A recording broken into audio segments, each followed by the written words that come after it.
पूज्याय राघवेन्द्राय सत्यधर्मरताय च भूतां कल्पवृक्षाय गुरुवार्यन्तरवैः श्रीराघवेन्द्रवे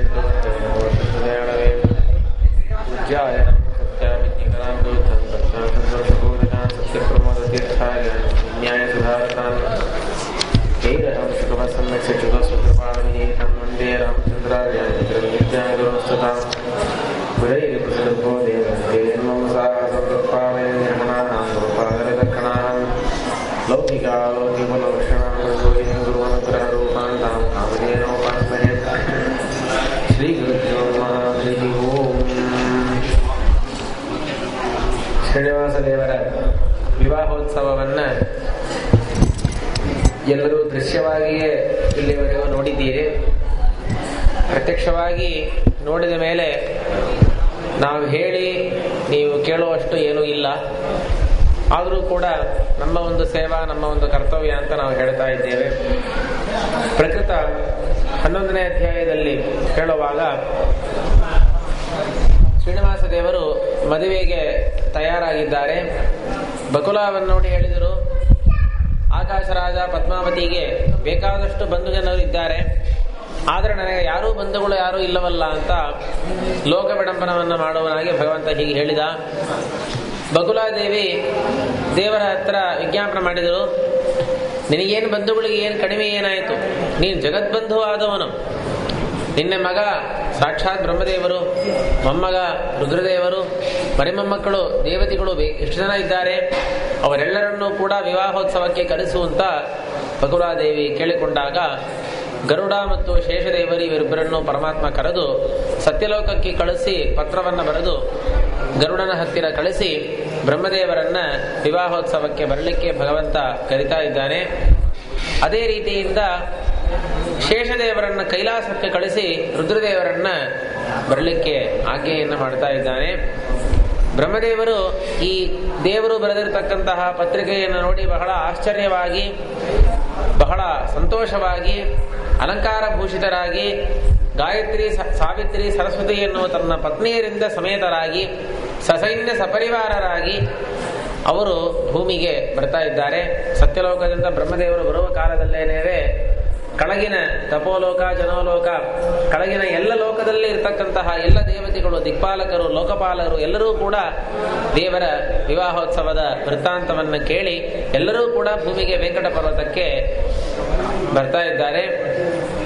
ಇಲ್ಲಿ ಬ್ರಹ್ಮದೇವರು ಹಂಸವಾಹನರಾಗಿ ಬ್ರಹ್ಮದೇವರು ಬರಲಿಕ್ಕೆ, ಪರಮಾತ್ಮನು ಬ್ರಹ್ಮದೇವರು ಕೂಡ ಲೋಕವಿಡಂಬನವನ್ನು ಮಾಡುವರಾಗಿ ಆನಂದ ಬಾಷ್ಪ ಬಂದವರಂತೆ, ಏನೋ ಇಷ್ಟು ದಿವಸ ನೋಡದೇ ಇರೋ ಒಂದು ತಂದೆಯನ್ನು ಮಗನನ್ನು ನೋಡಿದಂತೆ ನಾನಾ ರೀತಿಯಾದ ವಿಚಿತ್ರವಾದ ನಾಟಕಗಳನ್ನು ಮಾಡ್ತಾ ಇದ್ದಾರೆ. ರುದ್ರದೇವರು ಆಗಮಿಸಿದರು. ಎಲ್ಲ ದೇವತೆಗಳು ಕೂಡ ತಮ್ಮ ತಮ್ಮ ವಾಹನದಲ್ಲಿ ಆರೂಢರಾಗಿ ತಮ್ಮ ತಮ್ಮ ಪತ್ನಿ ಪರಿವಾರ ಕುಟುಂಬ ಸಮೇತವಾಗಿ ಎಲ್ಲ ದೇವತೆಗಳು ಕೂಡ ಆಗಮಿಸಿದ್ದಾರೆ.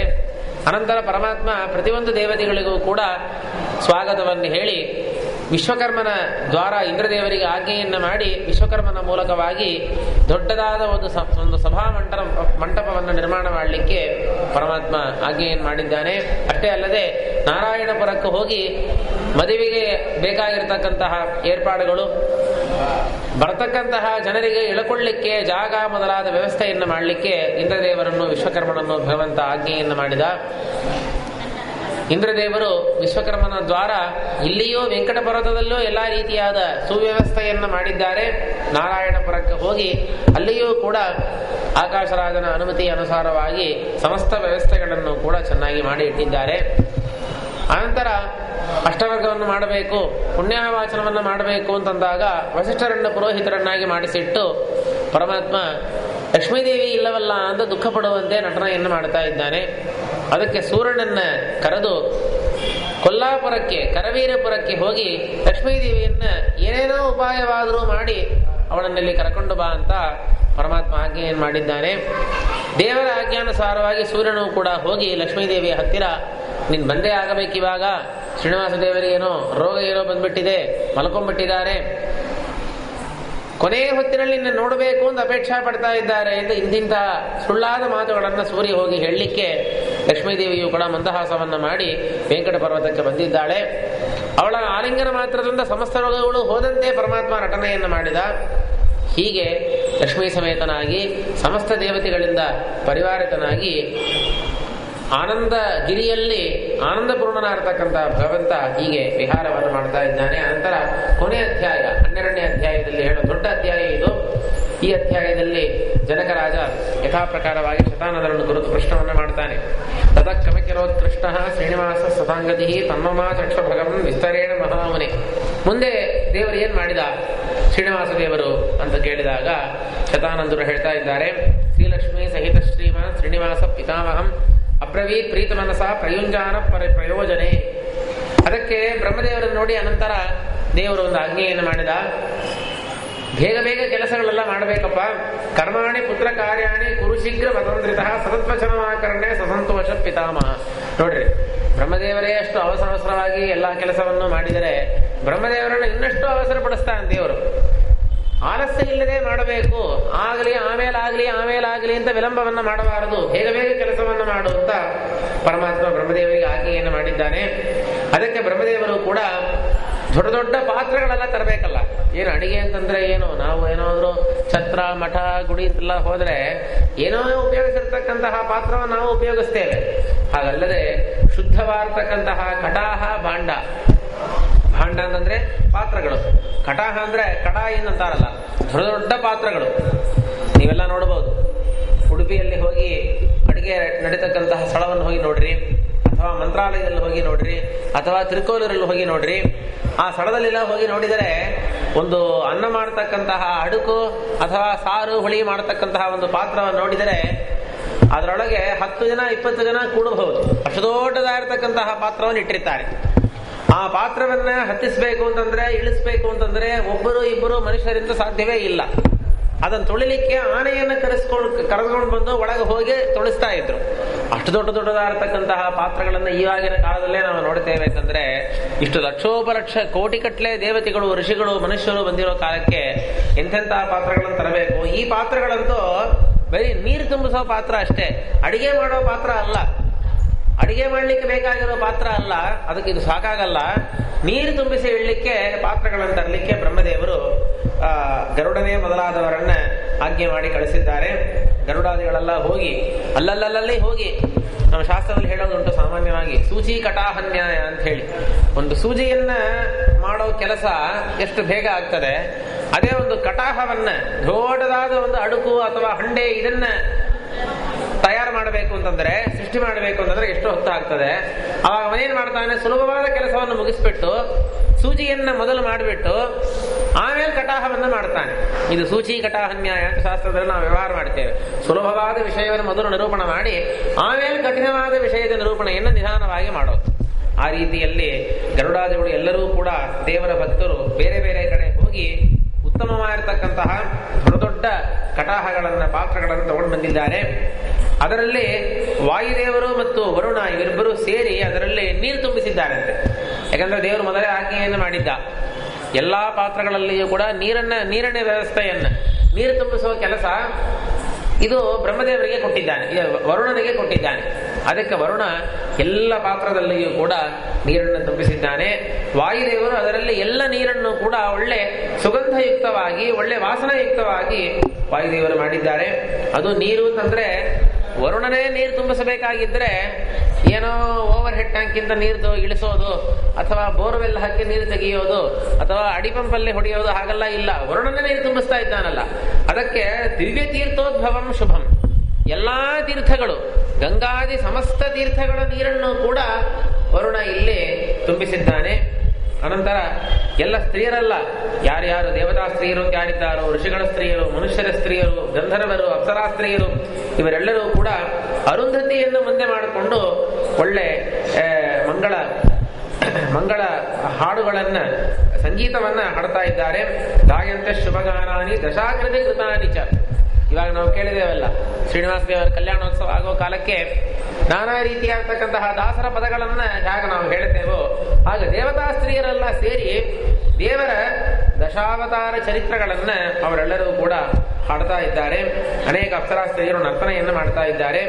ಪರಮಾತ್ಮನ ಸೊಸೆಯಂದರು ಮತ್ತು ಪರಮಾತ್ಮನ ತಾಯಿನ ಸ್ಥಾನದಲ್ಲಿ ಇವಾಗಿರ್ತಕ್ಕಂತಹ ಬಕುಲ, ಇವರಿಬ್ಬರೂ ಕೂಡ ಚೆನ್ನಾಗಿ ಅಲಂಕಾರ ಮಾಡಿಕೊಂಡು ಅವರು ಕೂಡ ಬಹಳ ಆನಂದ ತುಂದಿಲರಾಗಿ ಎಲ್ಲರೂ ಕೂಡ ಇರ್ತಾ ಇದ್ದಾರೆ. ಅನಂತರದಲ್ಲಿ ಮುಂದೆ ಶ್ರೀನಿವಾಸ ದೇವರಿಗೆ ಮಂಗಳ ಸ್ನಾನ ಮಾಡಿಸ್ಬೇಕಲ್ಲ, ಅದಕ್ಕೆ ಎಲ್ಲಾ ದೇವತಾ ಸ್ತ್ರೀಯರು ಬಂದು ಪರಮಾತ್ಮನನ್ನ ಪ್ರಾರ್ಥನಾ ಮಾಡ್ತಾ ಇದ್ದಾರೆ. ಉತ್ತಿಷ್ಟ ಪುರುಷ ಶ್ರೇಷ್ಠ ತಿಷ್ಟತ್ವಂ ಸೂತ್ರಮಂಡಲೆ ಸೈತ್ಥ ಮುಕ್ತೋ ಭಗವಾನ್ ಯೋಷಿತಾಂ ಪರತೋ ಹರಿಹಿ. ಎಲ್ಲಾ ದೇವತಾ ಸ್ತ್ರೀಯರು ಬಂದು ದೇವರನ್ನ ಪ್ರಾರ್ಥನಾ ಮಾಡಿದರು. ನೀನು ಇವಾಗ ಎರಕೊಳ್ಳಬೇಕಾಗಿದೆ, ಮಂಗಳ ಸ್ನಾನವನ್ನು ಅಭ್ಯಂಗವನ್ನು ಮಾಡಿಕೊಳ್ಬೇಕು, ಬರಬೇಕು, ಸ್ನಾನಗೃಹಕ್ಕೆ ಬರಬೇಕು ಅಂತ ಅವರೆಲ್ಲ ಪ್ರಾರ್ಥನೆಯನ್ನು ಮಾಡ್ತಾರೆ. ಅವಾಗ ಮತ್ತೆ ಶ್ರೀನಿವಾಸ ದೇವರು ಅಳ್ಳಿಕ್ಕೆ ಪ್ರಾರಂಭ ಮಾಡಿದರಂತೆ. ಇದೇನಪ್ಪ ಸದಾ ಅಳೋದಾಗಿಬಿಟ್ಟಿದೆ ಈ ದೇವರದು. ಏನಂತಂದ್ರೆ ನಾಟಕ ಅಂತ ಹಾಕೋದೊಂದು ಅಂದ ಮೇಲೆ ಆ ನಾಟಕವನ್ನು ಪೂರೈಸಬೇಕಲ್ಲ, ಅರ್ಧಂಬರ್ಧ ಮಾಡಿದರೆ ಹಾಗೆ. ಅದಕ್ಕೆ ಮತ್ತೆ ಯಥಾ ಪ್ರಕಾರವಾಗಿ ದೇವರು ಅಳ್ಳಿಕ್ಕೆ ಶುರು ಮಾಡಿದ. ಆವಾಗ ಎಲ್ಲರಿಗೂ ಆಶ್ಚರ್ಯ, ಯಾಕೆ ದೇವರು ಮತ್ತೆ ಯಾಕಪ್ಪ ಅಳ್ತಾ ಇದ್ದಾನೆ ಅಂತ ಕಾರಣವನ್ನು ಕೇಳಿದರೆ ಅದಕ್ಕೆ ದೇವರು ಹೇಳ್ತಾನೆ, ನನಗೆ ಎಣ್ಣೆ ಹಚ್ಚಿ ಎರೆದು ಹಾಕೋರು ಯಾರಿದ್ದಾರೆ? ನನಗೆ ಯಾರು ಇಲ್ಲ. ನನಗೆ ಯಸ್ಯ ನಾಸ್ತಿ ಮಹಾರಾಜ ಮಾತಾವಾಪಿ ಪಿತಾ ತಥಾ. ನನಗೆ ಮಾತಾನೂ ಇಲ್ಲ, ಪಿತಾನೂ ಇಲ್ಲ. ಸಾಮಾನ್ಯವಾಗಿ ಎಣ್ಣೆ ಹಚ್ಚಬೇಕು ಅಂತಂದ್ರೆ ಮನೆಯಲ್ಲಿ ದೊಡ್ಡವರು ಯಾರಿರ್ತಾರೋ ಅವರು ಆಶೀರ್ವಾದ ಪೂರ್ವಕವಾಗಿ ಮಂಗಳ ತೈಲವನ್ನು ಹಚ್ಚಿ ಅಭ್ಯಂಗವನ್ನು ಮಾಡಿಸ್ತಾರೆ. ಯಾರೋ ಅಜ್ಜಿ ಅಥವಾ ತಾಯಿ, ಸೋದರತ್ತೆ, ಈ ತರ ಇರತಕ್ಕಂತಹ ಸಂಬಂಧದಲ್ಲಿ ಯಾರು ದೊಡ್ಡವರು ಅಂತ ಯಾರು ಇರ್ತಾರೋ ಅವರು ಅಭ್ಯಂಗವನ್ನು ಮಾಡಿಸ್ತಾರೆ. ಆದ್ರೆ ನನಗೆ ತೈಲಾಭ್ಯಂಗವನ್ನು ಮಾಡಿಸಲಿಕ್ಕೆ ಯಾರಿದ್ದಾರೆ? ನನಗೆ ತಂದೆಯೂ ಇಲ್ಲ, ತಾಯಿಯೂ ಇಲ್ಲ. ಅದಕ್ಕಂತಾರೆ ವಿವಾಹೇಚ ವಿಪತ್ತೌಚ ತಸದಿಗ್ ಜನ್ಮ ಜೀವನಂ. ಒಂದು ವಿವಾಹ ಅಂತೇ ಆಗಲಿ ಅಥವಾ ಒಂದು ವಿಪತ್ತು ಅಂತೂ ಆಗಲಿ, ಬಂಧುಗಳು ಅಂತಿದ್ದರೆ ಆವಾಗಲೇ ಅದು ಶೋಭಾಯಮಾನವಾಗಿರ್ತದೆ ಹೊರತು ಬಂಧುಗಳು ಯಾರೂ ಇಲ್ಲದೆ ನಾನು ಬದುಕಿದ್ದು ಏನು ಉಪಯೋಗ? ಹೀಗೆ ಹೇಳ್ಕೊಂತಾ ಇದ್ದಾನೆ ದೇವರು. ಮತ್ತೆ ಭಗಿನಿಯರು, ಅಣ್ಣ ತಮ್ಮಂದರು, ಸೋದರ ಮಾವಂದರು ಮತ್ತು ಸೋದರ ಮಾವನ ಮಕ್ಕಳು, ಅಕ್ಕ ತಂಗಿಯರ ಮಕ್ಕಳು ಯಾರೂ ಇಲ್ಲ ಇವಾಗ ನನಗೆ. ಯಾಕೆಂದ್ರೆ ಈ ಮೊದಲೇ ನಾವು ಹೇಳಿದಂತೆ ಶ್ರೀನಿವಾಸ ದೇವರು ಕೃಷ್ಣನೇ ಮತ್ತು ಶ್ರೀನಿವಾಸನಾಗಿ ಬಂದಿದ್ದಾನೆ. ಅದಕ್ಕೆ ಕೃಷ್ಣನಾಗಿ ಇರೋ ಕಾಲಕ್ಕೆ ಯಾರೆಲ್ಲ ಬಂಧುಗಳು ಇದ್ದರೂ ಅವ್ರು ಯಾರೂ ಕೂಡ ಇವಾಗಿಲ್ಲ. ಅಣ್ಣ ತಮ್ಮಂದರೋ ತಂದೆ ತಾಯಿಯರೋ ಯಾರೂ ಇವಾಗ ಇಲ್ಲ. ಅದಕ್ಕೆ ಹಾಗಿರೋ ಕಾಲಕ್ಕೆ ನನಗೆ ಯಾರು ಇವಾಗ ಅಭ್ಯಂಗವನ್ನು ಯಾರು ಮಾಡಿಸೋರು ಅಂತ ಅನ್ನುವ ರೀತಿಯಲ್ಲಿ ಪರಮಾತ್ಮ ರುರೋಧ ಲೋಕರೀತ್ಯೈವ ಪಶ್ಯನ್ ಬ್ರಹ್ಮಾನಣಂ ಹರಿಹಿ. ಲೋಕರೀತ್ಯೈವ ಲೋಕವಿಡಂಬನವನ್ನು ಮಾಡುವನಾಗಿ ಪರಮಾತ್ಮ ಈ ರೀತಿಯಲ್ಲಿ ನಟನೆಯನ್ನು ಮಾಡ್ತಾ ಇದ್ದಾನೆ. ಆ ಸಂದರ್ಭದಲ್ಲಿ ಬ್ರಹ್ಮದೇವ ಹೇಳಿದರಂತೆ, ಯಾಕಪ್ಪ ಹೀಗೆ ಮೋಹನವನ್ನು ಮಾಡ್ತಾ ಇದ್ದಿ? ನಿನಗೇನು ಬಂಧುಗಳು ಯಾರು ಇಲ್ಲ ಎಂಬುದು ಏನರ್ಥ?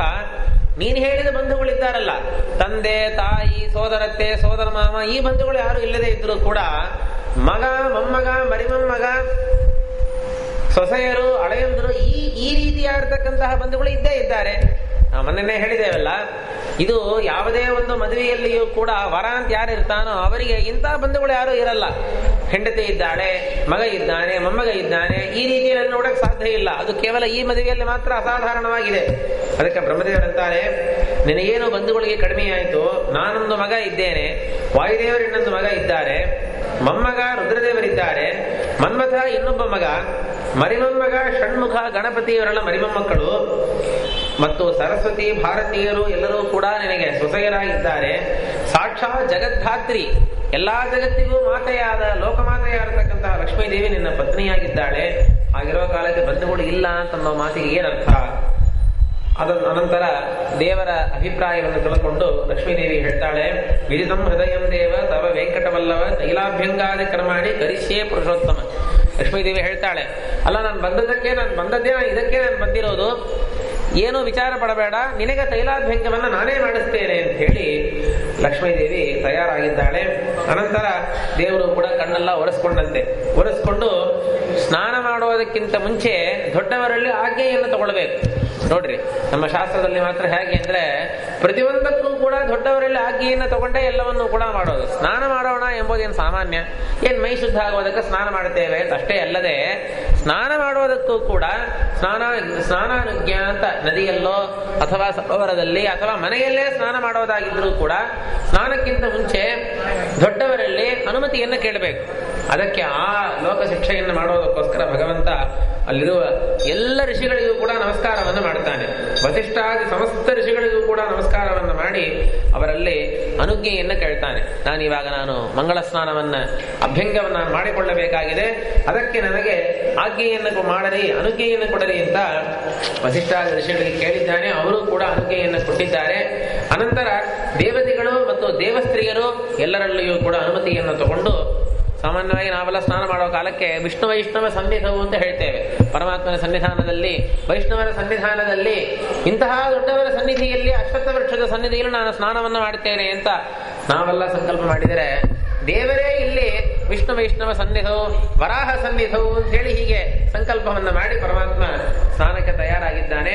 ಅದಕ್ಕೆ ಒಂದು ಒಳ್ಳೆ ರತ್ನ ಖಚಿತವಾಗಿರ್ತಕ್ಕಂತಹ ಪೀಠದಲ್ಲಿ ದೇವರನ್ನ ಕೂಡಿಸ್ತಾ ಇದ್ದಾರೆ.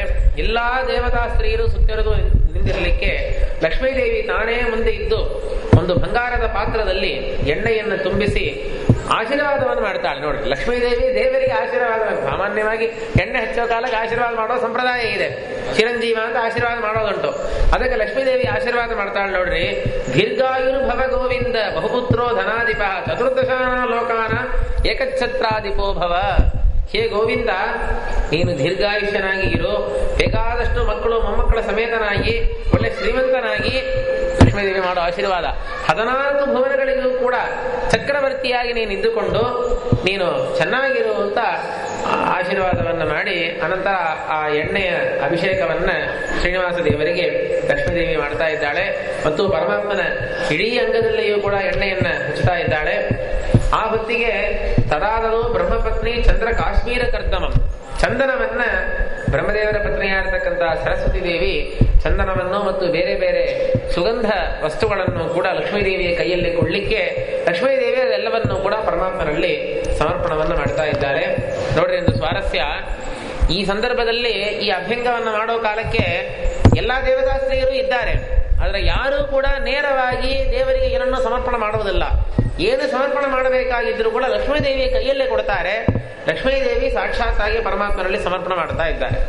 ಅದಕ್ಕೆ ನೋಡ್ರಿ, ನಮ್ಮ ಪೂಜಾ ಪದ್ಧತಿಯಲ್ಲಿ ಒಂದು ಸಾಲಿಗ್ರಾಮದ ಪೂಜೆಯೋ ಏನು ಪೂಜೆ ನಾವು ಮಾಡಬೇಕಾಗಿದ್ರು ಕೂಡ ಏನ್ ಮಾಡ್ತೇವೆ, ಒಂದು ಅಭಿಷೇಕ ಮಾಡೋ ಕಾಲಕ್ಕೆ ಧೂಪ ಅಂತ ಆಗಲಿ, ದೀಪ ಅಂತ ಆಗಲಿ, ಏನ್ ಮಾಡಬೇಕಾಗಿದ್ರು ಕೂಡ ಶಂಖವನ್ನ ತಾಕಿಸೇ ಎಲ್ಲವನ್ನೂ ನಾವು ಮಾಡ್ತೇವೆ.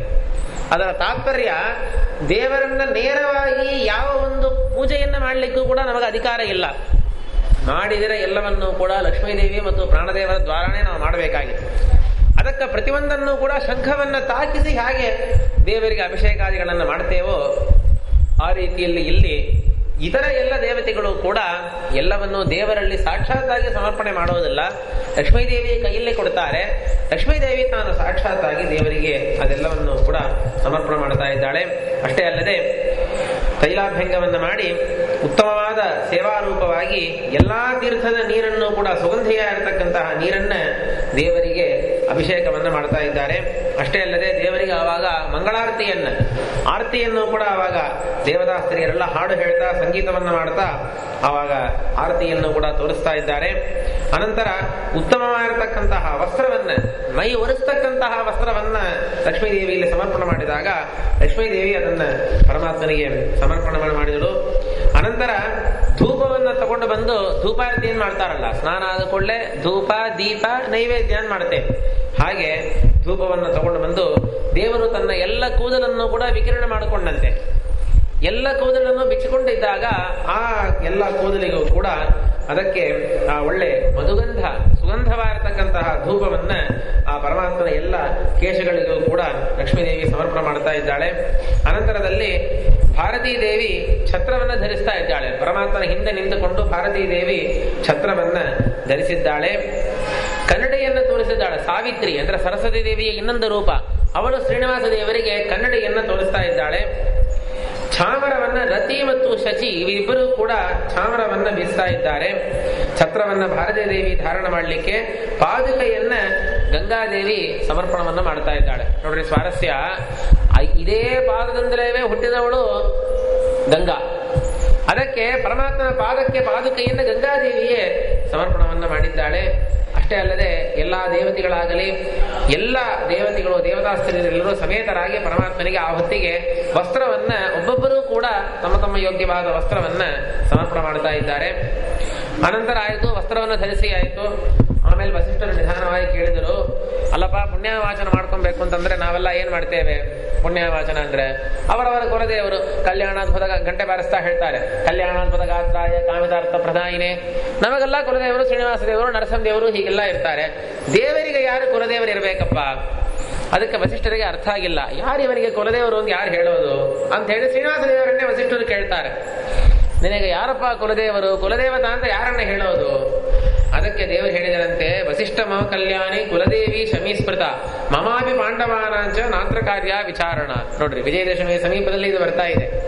ದೇವರು ಹೇಳ್ತಾನೆ, ನನಗೆ ಯಾರು ಕುಲದೇವತಾ ಅಂತ ಕೇಳಿದರೆ ಒಂದು ಸ್ತ್ರೀ ದೇವತೆ ಒಬ್ಬಳಿದ್ದಾಳೆ. ಯಾರಪ್ಪ ಅಂದ್ರೆ ಶಮೀ ವೃಕ್ಷ. ಶಮಿ ಶಮಯಮೇ ಪಾಪಂ ಶಮಿಶತ್ರು ವಿನಾಶನಂ ಅರ್ಜುನಸ್ಸ ಧನುರ್ಧಾರಿ ಅಂತ ನಾವು ಕೇಳ್ತೇವಲ್ಲ, ಅರ್ಜುನಸ್ಸ ಧನುರ್ಧಾತ್ರಿ ರಾಮಸ್ಸ ಪ್ರಿಯದರ್ಶನಿ ಅಂತೇಳಿ. ಶಮಿ ವೃಕ್ಷದ ಕಥಾವನ್ನು ನಾವು ಸ್ವಲ್ಪ ಹಿಂದೆ ನಾವು ನೋಡಿದ್ದೇವೆ. ಅಂತಂದ್ರೆ ರಾಮದೇವರು ಯಾವಾಗ ಸೀತಾದೇವಿಯನ್ನ ಕಳ್ಕೊಂಡಂತೆ ನಟನೆಯನ್ನು ಮಾಡಿದರು, ಆಗ ರಾಮದೇವರು ನಾನಾ ವಿಧವಾದ ನಾಟಕಗಳನ್ನು ಹಾಕ್ತಾರೆ. ಅಲ್ಲಿರ್ತಕ್ಕಂತಹ ಒಂದೊಂದು ಮರವನ್ನು ನೋಡಿ ಪ್ರಶ್ನೆ, ಅರಣ್ಯದಲ್ಲಷ್ಟೇ ರಾಮದೇವರಿದ್ದ, ದಂಡಕಾರಣ್ಯ ಅಲ್ಲವ. ಆ ದಂಡಕಾರಣ್ಯದಲ್ಲಿ ಸುತ್ತಮುತ್ತಲು ಯಾವ ಯಾವ ಮರ ಗಿಡ ಬಳ್ಳಿ ಅಂತಿದೆಯೋ ಎಲ್ಲವನ್ನೂ ನೋಡಿ ರಾಮದೇವರು ಕೇಳ್ತಾರೆ. ನನ್ನ ಹೆಂಡತಿಯಲ್ಲಿ, ಸೀತಾಯಲ್ಲಿ, ಜಾನಕಿಯಲ್ಲಿ, ವೈದೇಹಿಯಲ್ಲಿ ಅಂತ ಪ್ರತಿಯೊಂದು ಮರವನ್ನು ಕೂಡ ನೋಡಿ ಪ್ರಶ್ನವನ್ನ ಮಾಡ್ತಾರೆ. ಅವಾಗ ಯಾವ ಮರಗಳು ಕೂಡ ಉತ್ತರವನ್ನ ಕೊಡೋದಿಲ್ಲ. ಅವಾಗ ಈ ಶಮೀ ವೃಕ್ಷ ಇರ್ತದಲ್ಲ, ಆ ಶಮೀ ವೃಕ್ಷ ಮಾತ್ರ ಹೇಳ್ತದೆ, ರಾವಣ ಬಂದು ಸೀತೆಯನ್ನು ಎತ್ತುಕೊಂಡು ಹೋಗಿದ್ದಾನೆ ಅಂತ ಶಮೀ ವೃಕ್ಷ ಉತ್ತರವನ್ನ ಹೇಳ್ತದೆ. ಎಲ್ಲ ವೃಕ್ಷಗಳು ಮೂಕವಾಗಿರೋ ಕಾಲಕ್ಕೆ ಶಮೀ ವೃಕ್ಷ ಮಾತ್ರ ಈ ಮಾತನ್ನ ಹೇಳಿದೆ. ಇದು ರಾಮಾವತಾರದಲ್ಲಿ ಈ ಶಮೀ ವೃಕ್ಷ ಪರಮಾತ್ಮನಿಗೆ ಈ ರೀತಿಯಾದ ಸೇವೆಯನ್ನು ಮಾಡಿದರೆ, ಮಹಾಭಾರತದಲ್ಲಿ ನಾವು ಕೇಳ್ತೇವೆ. ಮಹಾಭಾರತದಲ್ಲಿ ಪಾಂಡವರೆಲ್ಲ ಅಜ್ಞಾತವಾಸಕ್ಕೆ ಹೊರಟರು. ಅಜ್ಞಾತವಾಸಕ್ಕೆ ಹೋಗೋ ಕಾಲಕ್ಕೆ ತಮ್ಮ ಆಯುಧಗಳೆಲ್ಲ ಏನ್ ಮಾಡೋದು? ಇವರು ಕ್ಷತ್ರಿಯರು, ರಾಜರು ಅಂತಂದ ಮೇಲೆ ಅವರು ಯಾವಾಗಲೂ ಕೂಡ ಆಯುಧ ಇಲ್ಲದೆ ಇರೋದಿಲ್ಲ. ಈಗ ಬ್ರಾಹ್ಮಣರು ಅಂತಂದ್ರೆ ಯಾವ ಊರಿಗೆ ನಾವು ಹೋದರೂ ಕೂಡ ಒಂದು ಸಂಧ್ಯಾವಂದನ ಪಾತ್ರ, ಗೋಪಿ ಚಂದನ, ಮುದ್ರೆ ಇಟ್ಕೊಳ್ಳೋ ಹಾಗೆ, ರಾಜರು ಅಂತಂದ್ರೆ, ಕ್ಷತ್ರಿಯರು ಅಂತಂದ್ರೆ ಯಾವಾಗಲೂ ಅವರ ಕೈಯಲ್ಲಿ ಅವರಿಗೆ ಆಯುಧ ಇದ್ದೇ ಇರಬೇಕು. ಇವರು 12 ವರ್ಷ ವನವಾಸದಲ್ಲಿ ಅವ್ರ ಜೊತೆಗೆ ಆಯುಧವನ್ನು ಇಟ್ಟುಕೊಂಡಿದ್ದಾರೆ. ಆದರೆ ಇವಾಗ ಅಜ್ಞಾತವಾಸಕ್ಕೆ ಹೋಗೋ ಕಾಲಕ್ಕೆ ಒಬ್ಬೊಬ್ಬ ಒಂದೊಂದು ವೇಷದಿಂದ ಹೋಗಬೇಕಾಗಿದೆ. ಒಬ್ಬ ಸನ್ಯಾಸಿಯ ವೇಷದಲ್ಲಿ, ಒಬ್ಬ ಶೂದ್ರ ಅಡಿಗೆಯವನ ವೇಷದಲ್ಲಿ, ಬೃಹನ್ನಳ ವೇಷದಲ್ಲಿ, ಅಶ್ವಪಾಲ, ಗೋಪಾಲ, ಹೀಗೆಲ್ಲ ಹೋಗೋ ಕಾಲಕ್ಕೆ ಆಯುಧವನ್ನು ಏನ್ ಮಾಡೋದು? ಅದಕ್ಕೆ ಪಾಂಡವರು ವಿಚಾರ ಮಾಡಿ ಏನ್ ಮಾಡಿದ್ದಾರೆ, ತಮ್ಮ ಎಲ್ಲ ಆಯುಧವನ್ನು ಕೂಡ ಒಂದು ದೊಡ್ಡ ಒಂದು ಬಟ್ಟೆಯಲ್ಲಿ ಉತ್ತರೀಯ ವಸ್ತ್ರದಲ್ಲಿ ಕಟ್ಟಿದ್ದಾರೆ. ಕಟ್ಟಿ ಅದನ್ನ ಸ್ವಲ್ಪವೂ ಕೂಡ ಹೊರಗಿಂದ ನೋಡಿದರೆ ಅದು ಆಯುಧ ಅಂತ ಯಾರಿಗೂ ಗೊತ್ತಾಗಬಾರದು. ಆ ರೀತಿಯಲ್ಲಿ ಚೆನ್ನಾಗಿ ಅದನ್ನ ಪ್ಯಾಕ್ ಮಾಡಿ ಅದನ್ನ ಕಟ್ಟಿ ಮೇಲೆ ಒಂದು ಶಮೀ ವೃಕ್ಷ ಒಂದಿತ್ತು, ಸ್ಮಶಾನದ ಪಕ್ಕದಲ್ಲಿ ಒಂದು ಶಮೀ ವೃಕ್ಷ ಇತ್ತು. ಆ ಶಮೀ ವೃಕ್ಷದ ಮೇಲೆ ಹತ್ತಿ ಹೋಗಿ ಅದರಲ್ಲಿ ಅದನ್ನು ಇಡ್ತಾ ಇದ್ದಾರೆ. ಅದು ದೂರದಿಂದ ನೋಡಿದರೆ ಅದನ್ನು ಹೇಗಿರಬೇಕು ಅಂತಂದ್ರೆ, ಏನೋ ಒಂದು ಮನುಷ್ಯನ ಶರೀರ ಅಲ್ಲಿ ಇರುವಂತೆ ಒಂದು ಶರೀರವನ್ನ ಕಟ್ಟಿ ಹಾಕಿ, ಬಟ್ಟೆಯಿಂದ ಕಟ್ಟಿ ಹಾಕಿ ಒಂದು ಶವವನ್ನ ಮೇಲ್ಗಡೆ ಇಟ್ಟರೆ ಹೇಗಿರೋದು ಹಾಗೆ ಅದನ್ನು ಕಟ್ಟಿ ಮೇಲೆ ಇಟ್ಟಿದ್ದಾರೆ ಪಾಂಡವರು. ದೂರದಿಂದ ನೋಡೋ ಕಾಲಕ್ಕೆ ಏನೋ ಮನುಷ್ಯನ ಆಕಾರ ಕಾಣಿಸೋದು. ಯಾರಿಗಾದ್ರೂ ಹತ್ರ ಹೋಗಲಿಕ್ಕೆ ಧೈರ್ಯ ಬರೋದಾ?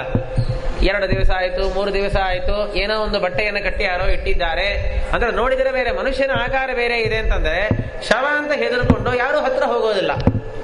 ಅದಕ್ಕೆ ಈ ರೀತಿಯಾದ ಒಂದು ಉಪಾಯವನ್ನು ಚಿಂತನೆ ಮಾಡಿ ಪಾಂಡವರು ಏನ್ ಮಾಡಿದ್ದಾರೆ, ತಮ್ಮ ಎಲ್ಲ ಆಯುಧಗಳನ್ನು ಕೂಡ ಕಟ್ಟಿ ಆ ವಿರಾಟ ನಗರದ ಸಮೀಪದಲ್ಲಿ ಈ ಶಮೀ ವೃಕ್ಷದ ಮೇಲೆಯೇ, ಆ ಶಮೀ ವೃಕ್ಷದ ಶಾಖೆಯ ಮೇಲೆ ಎಲ್ಲ ಆಯುಧಗಳನ್ನು ಕೂಡ ಕಟ್ಟಿ ಇಟ್ಟಿದ್ದಾರೆ.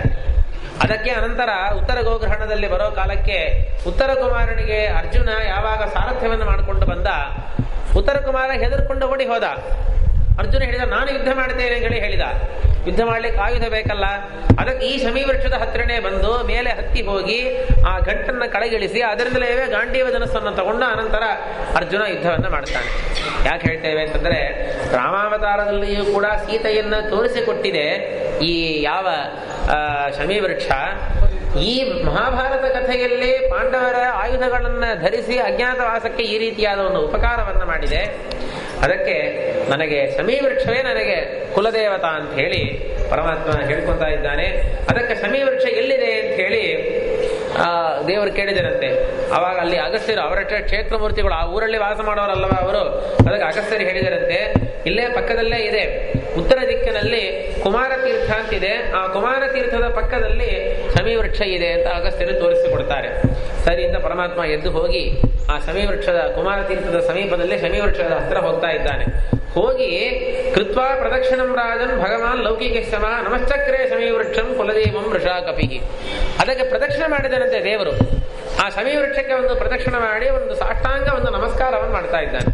ನೋಡ್ರಿ, ಸಾಮಾನ್ಯವಾಗಿ ಸರ್ವೋತ್ತಮನಾಗಿರ್ತಕ್ಕಂತಹ ಒಂದು ವ್ಯಕ್ತಿ ತಂದೆ ತಾಯಿ ಮೊದಲಾದ ಚೇತನರಿಗೆ ನಮಸ್ಕಾರ ಮಾಡೋದೇ ಒಂದು ವಿಡಂಬನ.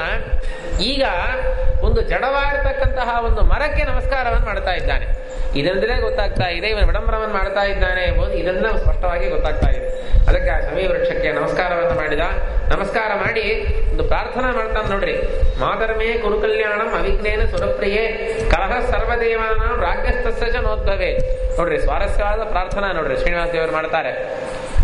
ಹೇ ಶಮೀ ವೃಕ್ಷವೇ, ನನ್ನ ಮದುವೆಯನ್ನ ನಿರ್ವಿಘ್ನವಾಗಿ ನೀನು ಸ್ವಲ್ಪ ಮಾಡಿಸಬೇಕು. ಯಾಕೆಂತಂದ್ರೆ ಮದುವೆ ಅಂತಂದ್ರೆ ಅದ್ರಲ್ಲಿ ವಿಘ್ನಗಳೆಲ್ಲ ಬಹಳ ಬರ್ತದೆ. ವಿಘ್ನಗಳಲ್ಲೇ ದೊಡ್ಡ ವಿಘ್ನ ಯಾವುದಪ್ಪ ಅಂತಂದ್ರೆ ಕಲಹ. ಜಗಳ ಶುರು ಆಗಿಬಿಟ್ರೆ ಏನ್ ಮಾಡೋದು? ವರಪಕ್ಷದವರಿಗೂ ಕನ್ಯಾ ಪಕ್ಷದವರಿಗೂ ಕೂಡ.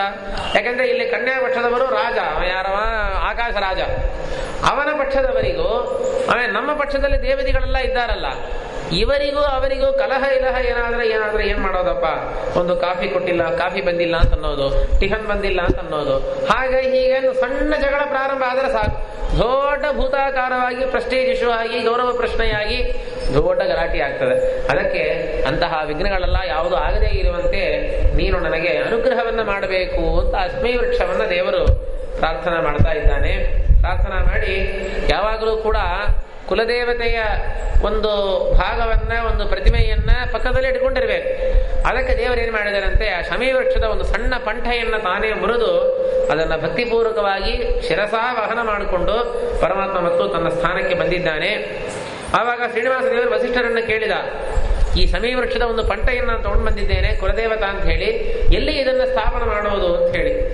ಆವಾಗ ಅದಕ್ಕೆ ನಾರದರು ಹೇಳ್ತಾರೆ, ಯಾವಾಗಲೂ ಕೂಡ ಕುಲದೇವತಾವನ್ನು ನಾವು ತಗೊಂಡು ಬಂದ್ರೆ ನಾವೆಲ್ಲಿ ವಾಸ ಮಾಡ್ತೇವೋ ಆ ವಾಸಸ್ಥಾನದಲ್ಲೇನೇವೆ ಆ ಕುಲದೇವತಾವನ್ನು ನಾವು ಪ್ರತಿಷ್ಠಾ ಮಾಡಬೇಕು. ನೀನಂತೂ ಕುಲದೇವತಾ ಶಮೀ ವೃಕ್ಷ ಅಂತ ಹೇಳಿ ಒಂದು ಪಂಟೆಯನ್ನು ತಗೊಂಡು ಬಂದಿದ್ದಿ, ಅದಕ್ಕೆ ನಿನ್ನ ವಾಸಸ್ಥಾನ ಅಂತ ಯಾವುದಿದೆ ಅಲ್ಲೇ ಅದನ್ನ ಸ್ಥಾಪನೆ ಮಾಡು ಅಂತ ನಾರದರು ಹೇಳ್ತಾರೆ. ಅದಕ್ಕೆ ಯಾರು? ಶ್ರೀನಿವಾಸ ದೇವರು ಬೇರೆ ಅಲ್ಲ, ವರಾಹ ದೇವರು ಬೇರೆ ಅಲ್ಲ. ಅದಕ್ಕೆ ವರಾಹ ದೇವರ ಸನ್ನಿಧಾನದಲ್ಲೇನೇವೆ ಆ ಶಮೀ ವೃಕ್ಷವನ್ನ, ಶಮೀ ವೃಕ್ಷದ ಪಂಟೆಯನ್ನ ದೇವರು ಸ್ಥಾಪನವನ್ನ ಮಾಡಲಿಕ್ಕೆ ಬರ್ತಾ ಇದ್ದಾರೆ. ಅದಕ್ಕೆ ನಾರದರು ಹಾಗೆ ಹೇಳ್ತಾರೆ, ನೀನು ವರಾಹ ದೇವರು ಇಬ್ರು ಒಂದೇ ಆಗಿರೋದ್ರಿಂದ ವರಾಹ ದೇವರ ಮನೆಯಲ್ಲಿ ಶಮೀ ವೃಕ್ಷವನ್ನ ಸ್ಥಾಪನೆ ಮಾಡಿದರೆ ನಿನ್ನ ಮನೆಯಲ್ಲಿ ಸ್ಥಾಪನೆ ಮಾಡಿದಂತೆ ಆಗುತ್ತದೆ ಅಂತ ನಾರದರು ಹೇಳಲಿಕ್ಕೆ ಸರಿ ಅಂತ ಪರಮಾತ್ಮ ಹೊರಟು ಹೋಗಿ ಆ ವರಾಹ ದೇವರ ಗುಡಿಗೆ ಹೋಗ್ತಾ ಇದ್ದಾನೆ. ಇವಾಗ ನಾವು ನೋಡ್ತೇವಲ್ಲ ಸ್ವಾಮಿ ಪುಷ್ಕರಣಿಯ ಪಶ್ಚಿಮದಲ್ಲಿ ವರಾಹದೇವರ ಗುಡಿ ನೋಡ್ತೇವಲ್ಲ, ಅಲ್ಲಿ ಹೋಗಿ ವರಾಹದೇವರನ್ನ ಪ್ರಾರ್ಥನಾ ಮಾಡ್ತಾನೆ. ನೋಡ್ರಿ ಆಶ್ಚರ್ಯ ಇದೆ ಇನ್ನೂ ಕೂಡ. ಪ್ರಸಾದ ತವ ಗೋವಿಂದ ವಿವಾಹಂ ಕರ್ತು ಮುತ್ಸುಕ ಸಹಿತೋ ದರಯಾ ಸಾರ್ಥಂ ಸಮಾಗಚ್ಚ ನೃಪಾಲಯ. ವರಾಹದೇವರು ನೋಡಿ ಶ್ರೀನಿವಾಸ ದೇವರು ಹೇಳ್ತಾರೆ, ಏನೋ ನಿನ್ನ ಅನುಗ್ರಹದಿಂದ ನನಗೆ ಇವತ್ತು ನಿರ್ವಿಘ್ನವಾಗಿ ಮದುವೆ ಆಗಬೇಕಾಗಿದೆ. ಅದಕ್ಕೆ ಅವಶ್ಯವಾಗಿ ಈ ಮದುವೆಗೆ ಭೂದೇವಿ ಸಮೇತನಾಗಿ ನೀನು ಮದುವೆಗೆ ಬರಬೇಕು. ನೋಡ್ರಿ, ದೇವರೇ ಆಹ್ವಾನ ಕೊಡ್ತಾ ಇದ್ದಾನೆ. ಅದಕ್ಕೆ ನೀನು ಇಲ್ಲಿ ಸ್ಥಳ ಕೊಟ್ಟದ್ರಿಂದಲೇ ಎಲ್ಲ ನಂಗೆ ಅನುಕೂಲ ಆಯ್ತು. ನೀನು ಒಂದು ವೇಳೆ ಸ್ಥಳ ಕೊಡದೇ ಹೋಗಿದ್ರೆ ನಾನು ಪದ್ಮಾವತಿಯನ್ನು ನೋಡ್ಲಿಕ್ಕೆ ಆಗಿರಲಾರದು. ನನಗೆಲ್ಲಿ ಇಷ್ಟೆಲ್ಲ ಮದುವೆ ಇದ್ವೆ ಹೇಗೆ ಆಗಲಿಕ್ಕೆ ಸಾಧ್ಯ? ನೀನಿಷ್ಟು ಬಾಡಿಗೆ ತಗೊಂಡು ಒಂದು ಸ್ಥಳ ಕೊಟ್ಟಿದ್ದಕ್ಕೆ ನಿನ್ನ ಒಂದು ಪರಮೋಪಕಾರದಿಂದಲೇ ನನಗೆ ಇವತ್ತು ಮದುವೆ ಆಗ್ತಾ ಇದೆ.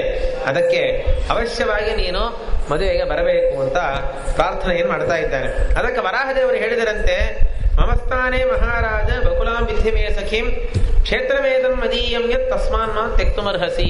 ವರಾಹದೇವರು ಇಲ್ಲ ಅಂದ್ಬಿಟ್ರಂತೆ. ಇಲ್ಲಪ್ಪ, ನಾನು ಮದುವೆಗೆ ನಾನು ಬರೋ ಹಾಗಿಲ್ಲ, ನನಗೆ ಸ್ವಲ್ಪ ಕೆಲಸ ಇದೆ. ಸಾಮಾನ್ಯವಾಗಿ ಮಾಡ್ತಾರಲ್ಲ ಹಾಗೆ ವರಾಹದೇವರು ಹೀಗೆ ಹೇಳ್ತಾ ಇದ್ದಾರೆ, ನಾನು ಮದುವೆಗೆ ನಾನು ಬರುವುದಿಲ್ಲ. ನನಗೆ ಬದಲಾಗಿ ನಾನು ಬಕುಲಾವನ್ನು ಕಳಿಸಿದ್ದೇನಲ್ಲ, ಬಕುಲಾ ನನ್ನ ಆಳಷ್ಟೇ, ನಾನು ಹೇಳಿ ಅಷ್ಟೇ ಬಕುಲಾ ಇವಾಗ ನಿನಗೆ ಅಡಿಗೆ ಮಾಡಿ ಹಾಕ್ತಾ ಇದ್ಲು. ಅದಕ್ಕೆ ನನ್ನ ಸ್ಥಾನದಲ್ಲಿ ನನಗೆ ಪ್ರತಿನಿಧಿಯಾಗಿ ಬಕುಲಾ ಇದ್ದಾಳೆ. ಬಕುಲಾ ಇದ್ದರೆ ನಾನಿದ್ದಂತೆ. ಆದ್ರಿಂದ ನಾನು ಬಂದಿಲ್ಲ ಅಂತ ಬೇಜಾರು ಮಾಡ್ಕೋಬೇಡ ಅಂತ ವರಾಹದೇವರು ಶ್ರೀನಿವಾಸ ದೇವರಿಗೆ ಹೇಳ್ತಾ ಇದ್ದಾರೆ. ಸರಿ, ನಾವೇ ಶ್ರೀನಿವಾಸ ದೇವರು ಆಯ್ತು ಪರವಾಗಿಲ್ಲ, ನಿನ್ನ ದೇವಾಲಯದಲ್ಲೇನೆ ಈ ಶಮೀ ವೃಕ್ಷವನ್ನು ನಾನು ಸ್ಥಾಪನೆ ಮಾಡಿ ನಾನು ಹೋಗ್ತೇನೆ ಅಂತ ಪರಮಾತ್ಮ ಹೇಳ್ತಾನೆ. ಸರಿ ಅಂತ ವರಾಹದೇವರು ಹೇಳಿದ ಮೇಲೆ ಬೇಕಾದಷ್ಟು ಅಲ್ಲಿ ಮುತ್ತಿನಿಂದ ತುಂಬಿರ್ತಕ್ಕಂತಹ ಒಂದು ಬಂಗಾರದ ಕಲಶವನ್ನ ತಗೊಂಡು ಬಂದಿದ್ದಾನೆ. ಅಲ್ಲಿ ಮೊದಲು ಆ ಕುಲದೇವಿಯನ್ನ, ಆ ಶಮೀ ವೃಕ್ಷವನ್ನ ವರಾಹದೇವರ ಗುಡಿಯಲ್ಲೇ ಸ್ಥಾಪನವನ್ನು ಮಾಡಿ ಆಮೇಲೆ ಮತ್ತೆ ಇಲ್ಲಿ ತನ್ನ ಸ್ಥಾನಕ್ಕೆ ಶ್ರೀನಿವಾಸ ದೇವರು ಮತ್ತು ಬಂದಿದ್ದಾರೆ. ಬಂದ ಮೇಲೆ ಶ್ರೀನಿವಾಸ ದೇವರು ಮನಸ್ಸು ಮಾಡಿದರಂತೆ, ಸರಿ ಆಯ್ತು ಹೊರಡೋಣ, ಕೆಲಸ ಮುಗೀತಲ್ಲ, ಪುಣ್ಯವಾಚನ ಎಲ್ಲ ಆಗೋಯ್ತು. ಇನ್ಮೇಲೆ ಮುಂದೆ ಏನ್ ಮಾಡಬೇಕು? ನಾವು ನಾರಾಯಣ ಪುರಕ್ಕೆ ಹೊರಟು ಹೋಗೋಣ. ಅದು ಹೇಗೆ ಅಂದ್ರೆ ಅಭೋಜನೇನ ಗಂತವ್ಯಂ ನಾರಾಯಣ ಪುರಾಹ್ವಯಂ. ದೇವರು ಹೀಗೆ ನೆನೆಸ್ಕೊಂಡಂತೆ ನಟನ ಏನ್ ಮಾಡ್ತಾನೆ, ಊಟ ಮಾಡಿ ಅಲ್ಲಿ ಹೋಗೋ ಹಾಗೆ ಬೇಡ, ಒಂದೇ ಸರ್ತಿ ಊಟಕ್ಕೆ ಅಲ್ಲಿ ಹೋಗ್ಬಿಡೋಣ. ಯಾಕಂದ್ರೆ ಹೇಗಿದ್ರು ಕೂಡ ಮದುವೆ ಮಾಡಿಸಿಡೋಣ ಅಂತಾನೆ, ಎಲ್ಲಾ ಖರ್ಚನ್ನು ಕೂಡ ಆಕಾಶರಾಜನ ತಲೆಯಲ್ಲೇ ಕಟ್ಟಿಬಿಡೋಣ. ನಾವ್ಯಾಕೆ ಖರ್ಚು ಮಾಡಬೇಕು? ಯಾಕೆಂದ್ರೆ ಬಂದ ಜನ ಏನ್ ಸಾಮಾನ್ಯ ಬಂದಿದ್ದಾರ, ಇಷ್ಟು ಜನರಿಗೆ ಅನ್ನ ಹಾಕಿ ಸಾಧ್ಯ ಆಗತ್ತಾ? ಅದಕ್ಕೆ ಅಲ್ಲೇ ಹೋಗಿ ಒಂದೇ ಸಾರಿತಿ ಊಟ ಮಾಡೋಣ ಅಂತ ಪರಮಾತ್ಮ ಮನಸ್ಸಲ್ಲಿ ನೆನೆಸ್ಕೊಂಡು ಬ್ರಹ್ಮದೇವರಲ್ಲಿ ಹೇಳ್ತಾನೆ, ಏನಪ್ಪಾ ಎಲ್ಲರನ್ನೂ ಕೂಡ ತಯಾರಾಗಲಿಕ್ಕೆ ಹೇಳು, ಎಲ್ಲ ಹೊರಟು ಹೋಗೋಣ, ಕಾಲವನ್ನು ವೇಸ್ಟ್ ಮಾಡೋದು ಬೇಡ. ಯಾಕಂದ್ರೆ ನಾವು ಹೋಗಬೇಕಾದ ದಾರಿ ಬಹಳ ದೂರ ಇದೆ, ಅನೇಕ ಯೋಜನಾ ನಾವು ದಾಟಿ ಹೋಗಬೇಕಾಗಿದೆ. ಅದಕ್ಕೇನಾಯಿತು, ಆದಷ್ಟು ಬೇಗ ಹೊರಡಲಿಕ್ಕೆ ಎಲ್ಲರೂ ಕೂಡ ತಯಾರಾಗಲಿ ಅಂತ ಪರಮಾತ್ಮ ಹೇಳಿದ. ಆಗ ಬ್ರಹ್ಮದೇವರು ಹೇಳ್ತಾರೆ, ಕೃತ್ವ ಪುಣ್ಯಾಹ ಕ್ರಮಾಣಿ ಪ್ರತಿಷ್ಠಾಪ ಪರೇಶ್ವರ್ಯ ನೋಪವಾಸೇನ ಗೋವಿಂದ ಗಂತವ್ಯಮಿತಿ ಮೇಮತಿ. ಬ್ರಹ್ಮದೇವರು ನೋಡಿ ಅದು ಕಲ್ಲು ಹಾಕ್ತಾರೆ. ಇಲ್ಲ, ಪುಣ್ಯವಾಚನ ಮಾಡಿಕೊಂಡಿದ್ದಿ, ಕುಲದೇವತೆಯ ಪ್ರತಿಷ್ಠೆಯನ್ನ ಮಾಡಿದ್ದಿ, ಇಷ್ಟೆಲ್ಲ ಬ್ರಾಹ್ಮಣರು ಋಷಿಗಳೆಲ್ಲ ಅನಾಯಾಸವಾಗಿ ಇಷ್ಟೆಲ್ಲ ಜ್ಞಾನಿಗಳೆಲ್ಲ ಬಂದಿದ್ದಾರೆ. ಬಂದವರೆಲ್ಲ ನೋಡ್ರಿ, ಎಷ್ಟೋ ಸಣ್ಣ ಸಣ್ಣ ಮಕ್ಕಳು ಬಂದಿದ್ದಾರೆ, ವಯಸ್ಸಾದವರು ಬಂದಿದ್ದಾರೆ, ಸ್ತ್ರೀಯರು ಬಂದಿದ್ದಾರೆ. ಎಲ್ಲರೂ ಕೂಡ ಉಪವಾಸವಾಗಿ ಹೋಗೋಣ ಎಂಬುದು ಸಾಧ್ಯ ಆಗೋದಿಲ್ಲ. ನೀನು ಬೇಕಾದರೆ ಅನಷ್ಟನ್ನನ್ಯೂ ಅಭಿಜಾಕಶೈಲಿಯಿಂದ ಇರೋನು ನೀನು. ಏನು ಊಟ ತಿಂಡಿ ಏನೂ ಇಲ್ಲದೆ ಇದ್ರೂ ಕೂಡ ನೀನು ಆನಂದವಾಗಿರ್ತಿ. ಉಪನಿಷತ್ತು ಹೇಳ್ತದೆ, ಯಾತ್ಮ ಅಪಹತ ಪಾಪ್ಮ ವಿಜರೋ ವಿಮೃತ್ಯು ವಿಶೋಕಃ ಅಪಿಪಾಸಃ ಅಭಿಜಿಗಿತ್ಸಹ ಅಂತ ಹೇಳಿ ಹೇಳ್ತದೆ. ಪರಮಾತ್ಮನಿಗೆ ನೀರಡಿಕೆಯೂ ಇಲ್ಲ, ಹಸಿವೆಯೂ ಇಲ್ಲ ಅಂತ ಹೇಳಿ. ತಿಂದರೆ ಎಲ್ಲವನ್ನೂ ತಿಂತಾನೆ, ಇಲ್ಲ ಅಂದ್ರೆ ಏನೂ ತಿನ್ನದೇ ಇರ್ತಾನೆ. ಇಂತಹ ನೀನು ಬೇಕಾದ್ರೆ ಉಪವಾಸವಾಗಿರ್ಬೋದು, ಆದ್ರೆ ಬಂದಿರೋ ಜನ ಹೇಗೆ ಉಪವಾಸವಾಗಿರ್ಲಿಕ್ಕೆ ಸಾಧ್ಯ? ಬ್ರಾಹ್ಮಣರೆಲ್ಲ ಬೇರೆ ಬಂದಿದ್ದಾರೆ. ಅದಕ್ಕೇನಾಯಿತು, ಎಲ್ಲರೂ ಊಟ ಮಾಡಿಕೊಂಡು ನಾವು ಆಮೇಲೆ ಬೇಕಾದ್ರೆ ನಾವು ನಾರಾಯಣ ಪರಕ್ಕೆ ಹೋಗೋಣ ಅಂತ ಬ್ರಹ್ಮದೇವರು ಹೇಳ್ತಾರೆ. ಕೇಳಿದ ಕೂಡಲೇ ದೇವರಿಗೆ ಸಿಟ್ಟು ಬಂತಂತೆ, ಕೋಪ ಬಂತು ಶ್ರೀನಿವಾಸ ದೇವರಿಗೆ ಬ್ರಹ್ಮದೇವರ ಮೇಲೆ. ಏನು ಮಾತಾಡ್ತೀಯಪ್ಪ ನೀನು? ಏನು ಮಾತಾಡೋದಲ್ಲ, ಏನು ಬಹಳ ಏನೋ ಶಾಸ್ತ್ರೀಯವಾಗಿ ಮಾತಾಡೋ ಹಾಗೆ ಸುಂದರವಾಗಿ ಮಾತಾಡ್ತಿ, ಆದ್ರೆ ನಿನಗೆ ದೇಶ ಕಾಲ ಏನೂ ಗೊತ್ತಾಗದೆ ಮಾತಾಡ್ತಾ ಇದ್ದೀಯಲ್ಲ, ಸಣ್ಣ ಹುಡುಗರಂತೆ ಮಾತಾಡ್ತಾ ಇದ್ದೀಯಲ್ಲ. ಈಗಲೇ ನನಗೆ 10,000 ರೂಪಾಯಿ ಖರ್ಚಾಗಿಬಿಟ್ಟಿದೆ. ದೇವರು ಹೇಳ್ತಾನೆ ನೋಡ್ರಿ, ಇಷ್ಟು ನೀವೆಲ್ಲ ಬಂದದ್ದಕ್ಕೇನೇವೆ ನನಗೆ ಮಾತು ಹೇಳ್ತಾನೆ. ದ್ರವ್ಯಾಣ ಅಯುತಂ ತಾತ ಗತಮ್ಮೇ ಕಾಣನೇಗಿರು. ನಾನು ವೈಕುಂಠವನ್ನು ನಾನು ಬಿಟ್ಟು ಬಂದ ಮೇಲೆ ಈ ಪರ್ವತಕ್ಕೆ ಬಂದು ನೀವೆಲ್ಲ ಬೇರೆ ಬಂದು ಸೇರಿ ನನ್ನ ಹೊಟ್ಟೆಯನ್ನು ನಾನು ತುಂಬಿಸ್ಕೊಂಡು ನಿಮ್ಮ ಹೊಟ್ಟೆಯನ್ನು ತುಂಬಿಸಿ ಈಗ ಸದ್ಯಕ್ಕೆ ನನಗೆ 10,000 ರೂಪಾಯಿ ಖರ್ಚಾಗಿದೆ. ಏವಂ ವ್ಯಯಂ ಸಮಾಪನ್ನಂ ಕಥಂ ಪಶ್ಯತಿ ಚಕ್ಷುಷ ಜ್ಞಾತ್ವಾಪಿ ರಿಕ್ತತಾಂ ವಾಚಾ ತ್ವೇವ ಮುಕ್ತಿಯೇ ಕಥಂ ಭವೇತ್. ನಾನು ಇವಾಗ ರಿಕ್ತ ನೋಡ್ರಿ, ನನ್ನ ಕೈಯಲ್ಲಿ ಏನೂ ಇಲ್ಲ ಅಂತ ದೇವರು ಹೇಳ್ಕೊತಾ ಇದ್ದಾನೆ. ಏನು ಕೈಯಲ್ಲಿ ಒಂದು ಕಾಸು ಇಲ್ಲ ನನಗೆ. ಈ ಸಂದರ್ಭದಲ್ಲಿ ಇಷ್ಟು ಜನ ಬಂದಿದ್ದಾರೆ, ಅವರಿಗೆಲ್ಲ ಅನ್ನ ಹಾಕುವುದು ಬೇರೆ ನೀನು ಹೇಳ್ತಾ ಇದ್ದೀಯಲ್ಲ, ಏನಿಗೆ ಅರ್ಥ ಆಗೋದಿಲ್ಲವಾ ಅಂತ ಹೀಗೆ ಆಕ್ಷೇಪ ಮಾಡುವಂತೆ ಪರಮಾತ್ಮ ಮಾತಾಡಿದ ತಕ್ಷಣನೇ ಬ್ರಹ್ಮದೇವರು ಸುಮ್ಮಗಾಯ್ಬಿಟ್ರಂತೆ. ತೂಷ್ಣೀಮಾಸ ಮಹಾರಾಜ ಭಗವತ ಪುರದಸ್ತದ ಸುಮ್ಮಗಾಯ್ಬಿಟ್ರು. ಆದ್ರೆ ರುದ್ರದೇವರ ಹೊತ್ತಿಗೆ ಮಾತಾಡಿದರಂತೆ. ದೇವರ ಹತ್ರ ಹೇಳ್ತಾರೆ, ನಾನೇನೋ ಬಾಲಕ, ಬಾಲ್ಯದಿಂದ ನಾನೇನೋ ಮಾತಾಡ್ತೇನೆ, ಆದರೆ ಒಂದು ಕೆಲಸ ಅಂತ ಪ್ರಾರಂಭ ಮಾಡಿದ ಮೇಲೆ ಈ ಖರ್ಚು ವೆಚ್ಚೆಲ್ಲ ನೋಡಬಾರದು. ರುದ್ರದೇವರು ಹೇಳ್ತಾರೆ ನೋಡ್ರಿ, ದೇವರ ಹತ್ರ ಹೇಳ್ತಾರೆ, ಸಂಪಾದ್ಯ ಸರ್ವಸಂಭಾರ ಶುಭ ಕಾರ್ಯೇಶು ಪುಷ್ಕಲಾ ಬಹುಲಾರ್ಥವೇನಾಪಿ ತದವಾವೇ ತೃಣಂ ಚರೇ. ರುದ್ರದೇವರು ಹೇಳಿ ಕೊಡ್ತಾರೆ, ಈ ಮದುವೆ ಮುಂಜಿ ಇಂಥ ಸಂದರ್ಭದಲ್ಲೆಲ್ಲ ಬಜೆಟ್ ಹಾಕ್ತಾ ಕೂತಿರಬಾರದು. ಎಷ್ಟು ಖರ್ಚಾಯಿತು, ಕಾಫಿಗೆ ಎಷ್ಟು ಖರ್ಚಾಯಿತು, ಹಾಲಿಗೆ ಎಷ್ಟು ಖರ್ಚಾಯಿತು, ಏನು ಶುಭ ಕಾರ್ಯ ಅಂತ ಆಗೋ ಕಾಲಕ್ಕೆ ಸರ್ವ ಸಂಭಾರಗಳನ್ನು ಕೂಡ ನಾವೇ ಸಂಪಾದನೆ ಮಾಡಬೇಕು. ಏನು ಖರ್ಚು ಏನು ಎಂಥದ್ದು ಎಂಬುದನ್ನು ವಿಚಾರ ಮಾಡಬಾರದು. ಮದುವೆ ಇದೆ ಎಲ್ಲ ಆದ ಮೇಲೆ ಒಂದು ವಾರ ತಾಳಿ ನಿಧಾನವಾಗಿ ಲಿಸ್ಟ್ ಹಾಕಿ ನೋಡ್ರಿ, ಪ್ರಾಣ ಹೋಗೋ ಹಂಗಿರ್ತದೆ. ಅಷ್ಟು ಖರ್ಚು ಆಗಿರ್ತದೆ, ಆಮೇಲೆ ಏನ್ ಬೇಕಾದ್ರೆ ಆಗಲಿ. ಆದರೆ ಈ ಸಂದರ್ಭದಲ್ಲಂತೂ ಈ ಖರ್ಚಿನ ಬಗ್ಗೆ ವಿಚಾರವನ್ನು ನೀನು ಮಾಡಬೇಡ. ಏನಾದರೂ ಮಾಡೋದು ಖರ್ಚು ಮಾಡ್ಲಿಕ್ಕೆ ಇದ್ರಷ್ಟೇ ಖರ್ಚು ಮಾಡ್ಲಿಕ್ಕೆ ಅಂತಂದ್ರೆ ಅದಕ್ಕಂತಾರೆ ತದವಾವೇ ತೃಣಂ ಚರೆ. ಋಣವನ್ನ ಮಾಡೋಣ. ಋಣ ಅಂದ್ರೆ ಏನು? ಸಾಲ. ಕೈಯಲ್ಲಿ ದುಡ್ಡಿಲ್ಲ ಅಂತಂದ್ರೆ ಸಾಲವನ್ನಾದರೂ ತಗೊಳ್ಳೋಣ ಅಂತ ರುದ್ರದೇವರು ಒಂದು ಐಡಿಯಾವನ್ನು ಹೇಳ್ತಾರೆ. ಆವಾಗ ರುದ್ರದೇವರ ಮೇಲೆ ದೇವರಿಗೆ ಸಿಟ್ಟಾಗ್ತದೆ. ಏನು ನಾನು ಸಾಲ ಮಾಡೋದಾ? ಅದು ಸಭೆಯಲ್ಲಿ ಬೇರೆ ಹೇಳ್ತಾ ಇದ್ದೀಯಲ್ಲೋ, ಈ ತರ ಎಲ್ಲರ ಎದುರಿಗೆ ಸಾಲ ಮಾಡುವುದು ಹೇಳ್ತೀಯ, ನನಗೆ ಎಷ್ಟು ನನಗೆ ಅವಮಾನ. ಮತ್ತು ಮದುವೆಗೆ ಯಾರು ಸಾಲ ಕೊಡ್ತಾರೆ, ನನಗೆ ಸಾಲ ಕೊಡೋರಾದರೂ ಯಾರಿದ್ದಾರೆ ಅಂತ ಹೇಳಿದಾಗ ಆವಾಗ ರುದ್ರದೇವರು ಹೇಳಿದರಂತೆ, ಯಾಕೆ ನಮ್ಮ ಕುಬೇರ ಇದ್ದಾನಲ್ಲ, ದೊಡ್ಡ ಶ್ರೀಮಂತ ಕೋಟ್ಯಾಧೀಶ, ಅವನಲ್ಲಿ ಸಾಲ ಕೇಳಿದ್ರೆ ಇಲ್ಲ ಅಂತ ಹೇಳ್ತಾನವ, ಅದಕ್ಕೆ ಅವನನ್ನ ಕೇಳೋಣ ಅಂತ ರುದ್ರದೇವರು ಹೇಳ್ತಾರೆ. ಸರಿ ಅಂತ ಹೇಳಿ ದೇವರು ಏನ್ ಮಾಡಿದಾನಂತೆ, ಕುಬೇರನನ್ನು ಕರೀತಾನೆ. ನಿಮಿತ್ತಂ ವ್ರತತೆ ಕಿಂಚಿದ ಇತಯೇಹಿ ಧನಾಧಿಪ. ಈ ಸಾಲ ಇಲ್ಲ ತಗೊಳ್ಳೋ ಕಾಲಕ್ಕೆ ಎಲ್ಲರ ಎದುರಿಗೆ ಸಾಲ ತಗೊಂಡ್ರೆ ಚೆನ್ನಾಗಿರಲ್ಲ, ದುಡ್ಡು ಕಾಸು ರಹಸ್ಯವಾಗಿ ಮಾತಾಡ್ಬೇಕಲ್ಲ. ಅದಕ್ಕೆ ಶ್ರೀನಿವಾಸ ದೇವರು ಕುಬೇರನಿಗೆ ಹೇಳ್ತಾರೆ, ಒಂದು ರಹಸ್ಯ ನಿನ್ ಜೊತೆಗೆ ನಾನು ಮಾತಾಡಬೇಕಾಗಿದೆ, ಪರ್ಸನಲ್ ಆಗಿ ಸ್ವಲ್ಪ ಮಾತಾಡಬೇಕಾಗಿದೆ, ಸ್ವಲ್ಪ ಅಡ್ಡ ಬರ್ತೀಯಾ ಅಂತ ಕರೀತಾನೆ. ಸರಿ ಅಂತ ಹೇಳಿ ಆ ಸ್ವಾಮಿ ಪುಷ್ಕರಣಿ ತೀರ್ಥಿಯ ಪಶ್ಚಿಮ ದಿಕ್ಕಿನಲ್ಲಿ ಅಶ್ವತ್ಥ ವೃಕ್ಷ ಇದೆಯಲ್ಲ, ಆ ಅಶ್ವತ್ಥ ವೃಕ್ಷದ ಹತ್ತಿರ ಏಕಾಂತವಾಗಿ ದೇವರು, ಕುಬೇರ, ಬ್ರಹ್ಮದೇವರು, ರುದ್ರದೇವರು 4 ಜನರೇ ಇದ್ದಾರೆ, ಬೇರೆ ಯಾರೂ ಇಲ್ಲ. ಆಗ ಶ್ರೀನಿವಾಸ ದೇವರು ಕುಬೇರನ್ನು ನೋಡಿ ಹೇಳ್ತಾರೆ, ಸಾಧಯಸ್ವ ಮಹಾಭಾಗ ಕಲ್ಯಾಣಮ್ಮೆ ಕಲವಿಗೆ, ನೋಡಪ್ಪ ನನ್ನ ಮದುವೆ ಆಗೋದೇ ಇವಾಗ ನಿನ್ನ ಕೈಯಲ್ಲೇ ಇದೆ, ನೀನ್ ಸಾಲ ಕೊಟ್ಟಿ ಅಂತಂದ್ರೆ ನಾನು ಮದುವೆ ಮಾಡ್ಕೊಳ್ತೇನೆ, ಸಾಲ ಕೊಟ್ಟಿಲ್ಲ ಅಂತಂದ್ರೆ ನಾನು ಮದುವೆ ಮಾಡ್ಕೊಳ್ಳೋ ಹಾಗೆ ಇಲ್ಲ ಅಂತ ಹೇಳಿದಾಗ ದೇವರು ಎಲ್ಲ ನಾಟಕ ಹಾಕ್ತಾ ಇದ್ದಾನೆ. ನಾಟಕ ಹಾಕ್ತಾ ಇರೋ ಕಾಲಕ್ಕೆ ಮಧ್ಯೆ ಮಧ್ಯೆ ಆ ನಾಟಕಕ್ಕೆ ತಕ್ಕಂತೆ ಇವರು ನಡ್ಕೊಳ್ಬೇಕಲ್ಲ ದೇವತೆಗಳು ಕೂಡ. ಆದ ಅವ್ರೇನ್ ಮಾಡ್ತಾರೆ, ಆ ನಾಟಕವನ್ನು ವಿಘಟನೆ ಮಾಡುವಂತೆ ಅವರು ದೇವರನ್ನು ನೋಡಿ ಏನಪ್ಪಾ ಹೀಗೆ ಮಾತಾಡ್ತಾ ಇದ್ದೀನಿ ನೀನು, ತದಧೀನಂ ದೇವ ಸರ್ವಂ ಜಗದೇದ ಚರಾಚರಂ, ಸಮಸ್ತ ಜಗತ್ತು ಕೂಡ ನಿನ್ನದೇ ಅಧೀನ, ಸಮಸ್ತ ಜೀವರಾಶಿಗಳ ಮಧ್ಯೆ ಅನಂತಾನಂತ ಜೀವರಾಶಿಗಳ ಮಧ್ಯದಲ್ಲಿ ಕುಬೇರ ಎನ್ನುವ ನಾನು ಅಲ್ಪನಾದ ಜೀವ, ನಾನು ಎಲ್ಲಿದ್ದೇನೆ, ಏನೋ ನಾನೇನೋ ದೊಡ್ಡ ಧನವಂತ ಶ್ರೀಮಂತ ಅಂತ ಹೇಳ್ತೀಯಲ್ಲ, ನೀನು ಕೊಟ್ಟದ್ದಕ್ಕೆ ನೀನು ನಿನ್ನ ಪದಾರ್ಥವನ್ನ ನನ್ನ ಹತ್ರ ಕೊಟ್ಟು ನೋಡಿಕೋ ನೀನು ಹೇಳಿದ್ದೆ ಅಷ್ಟೇ, ಅಂತಹ ಸಂದರ್ಭದಲ್ಲಿ ನನ್ನ ಕೊಳ್ಳಿಕ್ಕೆ ತಗೊಳ್ಳಿಕ್ಕೆ ನನಗೇನು ಶಕ್ತಿ ಇದೆ ಅಂತ ಹೇಳಿ ಇಷ್ಟು ಮಾತಾಡಿದಾಗ ಶ್ರೀನಿವಾಸ ದೇವರು ಬೈತಾನ ಕುಬೇರನನ್ನ, ಏನಪ್ಪಾ ನಾಟಕ ಅಂತ ಹಾಕ್ತಾ ಇರೋ ಕಾಲಕ್ಕೆ ನಾಟಕದ ಮಧ್ಯದಲ್ಲಿ ಹೀಗೆ ಯಾರಾದ್ರೂ ಮಾತಾಡೋರ, ಈಗ ಏನೋ ಮೇಡೆ ನಾಟಕ ಅಂತ ಹಾಕ್ತಾ ಇರ್ತಾರೆ, ಆ ಹೊತ್ತಿಗೆ ಯಾರೋ ತಿಳಿದವರೇ ಇರ್ತಾರೆ, ಆ ನಾಟಕಕ್ಕೆ ಏನೋ ಮಾತಾಡ್ತಾರೆ, ಆ ಹೊತ್ತಿಗೆ ಹೋಗಿ ಸತ್ಯವನ್ನ ಮಾತಾಡಿದ್ರೆ ಅರ್ಥ ಏನು, ಈ ಹೊತ್ತಿಗೆ ಏನಾದ್ರು ಶಾಸ್ತ್ರಾರ್ಥ ಏನಾದ್ರು ಮಾತಾಡ್ತಾ ಇರೋರೇನು, ಮಹಾಭಾರತ ಭಾಗವತ ಅಂತ ಹೇಳಿ ನಾಟಕ ಹಾಕ್ತಾ ಇದ್ದೇವಪ್ಪ. ಅದಕ್ಕೆ ನಾನು ಇವಾಗ ಲೋಕ ವಿಡಂಬನವನ್ನ ನಾನು ಮಾಡುವ ಸಂದರ್ಭದಲ್ಲಿ ಇವಾಗ ನಾನಿದ್ದೇನೆ ನೋಡು, ನಾನು ಎಷ್ಟು ಅವತಾರಗಳನ್ನು ನಾನು ಮಾಡ್ತೇನೆ, ಒಂದು ಅವತಾರದಲ್ಲಾದ್ರೂ ವೈಕುಂಠದಿಂದ ಏನಾದ್ರೂ ₹1 ಆದ್ರೂ ನಾನು ತರ್ತೇನಾ, ನಾನು ಏನು ತರೋದಿಲ್ಲ. ಅವತಾರ ಮುಗಿಸ್ಕೊಂಡು ಮತ್ತೆ ವಾಪಸ್ ವೈಕುಂಠಕ್ಕೆ ಹೋಗೋ ಕಾಲಕ್ಕೆ ಇಲ್ಲಿಂದ ಏನಾದ್ರೂ ನಾನು ತಗೊಂಡು ಹೋಗ್ತೇನಾ, ಅಲ್ಲಿಂದ ಏನು ತರೋದು ಇಲ್ಲ, ಇಲ್ಲಿಂದ ನಾನೇನು ತಗೊಂಡು ಹೋಗೋದು ಇಲ್ಲ. ಸಾಮಾನ್ಯ ಹೀಗೆಲ್ಲ ಹೇಳೋರುಂಟು, ನಾನು ಆಫೀಸಿನ ದುಡ್ಡನ್ನು ನಾನು ಮನೆಗೆ ನಾನು ತರೋದಿಲ್ಲ, ಆಫೀಸಿನ ಕಾರನ್ನೋ ಬಂಡಿಯನ್ನೋ ನಾನು ಎದಕ್ಕೂ ನಾನು ಉಪಯೋಗಿಸೋದಿಲ್ಲ, ಮನೆಯ ದುಡ್ಡನ್ನು ಆಫೀಸಿಗೆ ನಾನು ತರೋದಿಲ್ಲ. ಅದೇ ತರನೇ ದೇವರು ಹೇಳ್ತಾ ಇದ್ದಾನೆ, ವೈಕುಂಠದ ದುಡ್ಡು ಇಲ್ಲಿ ಬರಲ್ಲ, ಇಲ್ಲಿನ ದುಡ್ಡನ್ನು ವೈಕುಂಠಕ್ಕೆ ನಾನು ತಗೊಂಡು ಹೋಗಲ್ಲ. ಅದಕ್ಕೆ ಲೋಕ ವಿಡಂಬನ ಅಂತ ಮಾಡ್ತಾ ಇರೋ ಸಂದರ್ಭದಲ್ಲಿ ಈ ಹೊತ್ತಿಗೆಲ್ಲ ಏನೋ ಅಥಾತೋ ಬ್ರಹ್ಮ ಜಿಜ್ಞಾಸ ಇದೆಲ್ಲ ನೀನು ಮಾತಾಡ್ತಾ ಇರಬೇಡ. ಅದಕ್ಕೆ ನೀನೇನ್ ಮಾಡಬೇಕು, ನನಗೆ ಋಣವನ್ನ ಸಾಲವನ್ನ ಕೊಡು ಅಂತ ಹೇಳ್ತಾನೆ.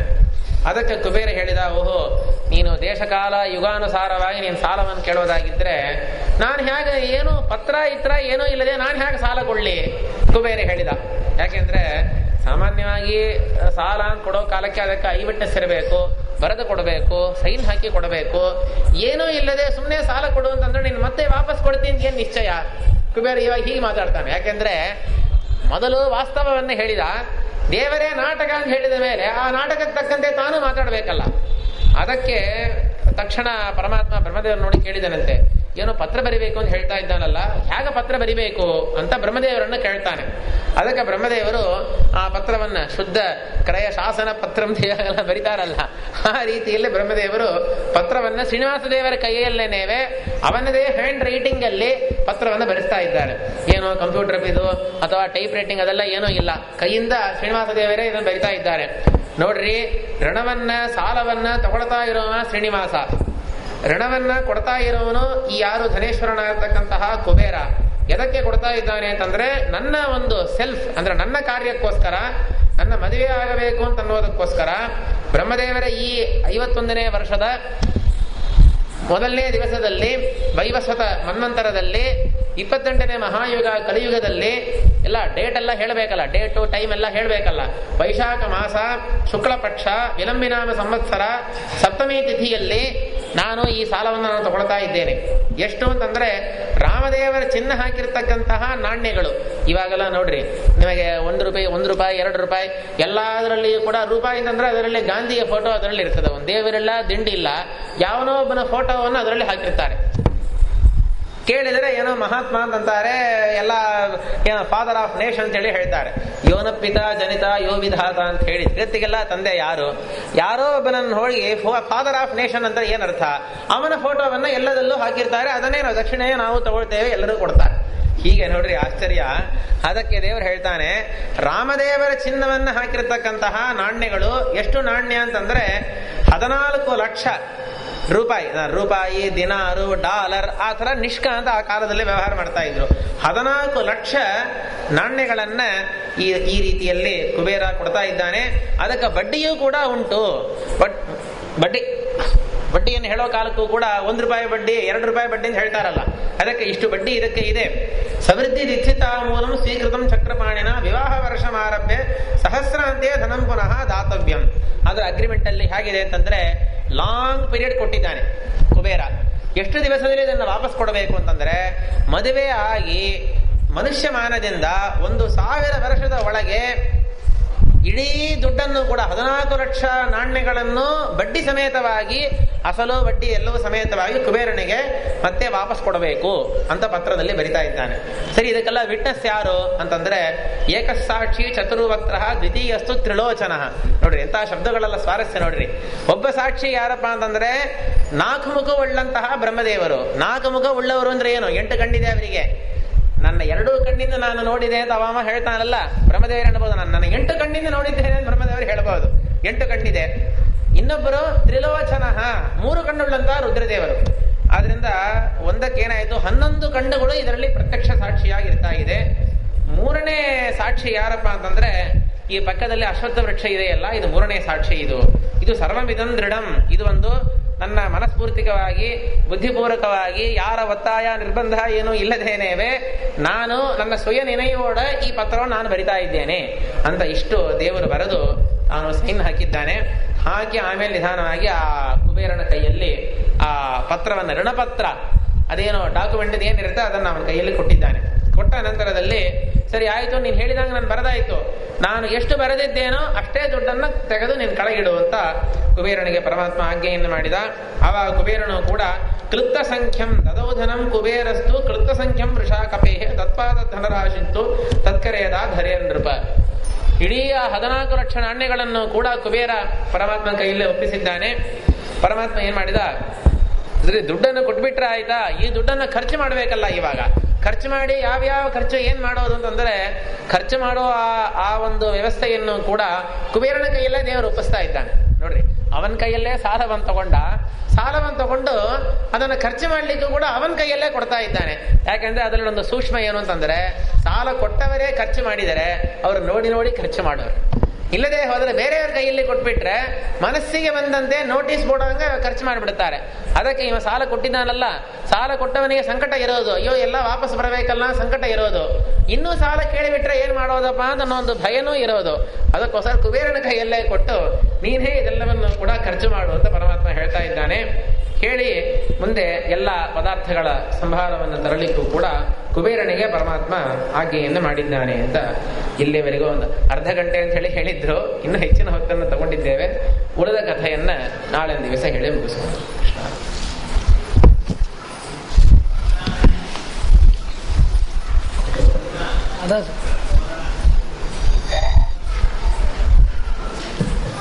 ನಾಳೆ ದಿನ ವಿಜಯದಶಮಿ. ಶ್ರೀಮಠದಲ್ಲಿ ಘಟ ವಿಸರ್ಜನೆ, ಸರಸ್ವತಿ ವಿಸರ್ಜನೆ, ವೆಂಕಟೇಶ ಕಲ್ಯಾಣ ಪುರಾಣದ ಮಂಗಳ ಇದೆಲ್ಲವೂ ಕೂಡ ನಾಳೆ ದಿನ ಆಗತ್ತೆ. ಸರಿಯಾಗಿ